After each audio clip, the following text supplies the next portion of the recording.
ఇవి అరకిలో వంకాయలు. వాటితో ఈరోజు లంచ్కి అయితే వేపుడు చేశానమాట. మొత్తం ఇలాగా ప్రతి కాయని అలా 4 భాగాలు చేసి పెట్టానంటే చిన్న కాయలే కదా అని నూనెలో వేసి ముందు ఒకసారి బాగా హైలో పెట్టానమాట దగ్గరుండి. ఎందుకంటే వంకాయలో సహజంగా తడి ఉంటుంది కదా, అది పోయే వరకు. ఎందుకంటే ఇది మా అబ్బాయి కోరిక, ముద్దగా రాకూడదు, గ్రేవీలో ఉండకూడదు, పొడిగా వేపుళ్ళ రావాలని. ఏదో నాకు వచ్చినట్టయితే చేసి ఇంగు కారం వేసానమాట. ఇకపోతే ఆవకాయలు మొన్న పెట్టాను కదా, అవి ఈరోజు మళ్ళీ కలిపానమాట. కొత్త ఆవకాయ అయితే చూడడానికి చాలా బాగుంది. మామూలు కారం ఆవకాయ అనమాట.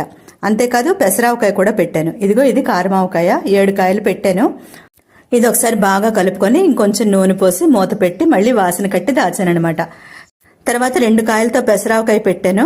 ఆ పెసరావకాయ కూడా ఈరోజు కలిపి మొత్తం ఇలా డబ్బాలోకి తీసానమాట. ఇది కూడా చాలా బాగుందండి. ఈ 2 ఎలా చేశానన్నది మన ఛానల్ పేరు కింద ఉన్న ప్లే బటన్ క్లిక్ చేస్తే ఆ వీడియో చూడొచ్చు. ఈరోజు అయితే వంకాయ వేపుడు పెసరావకాయతో భోజనం.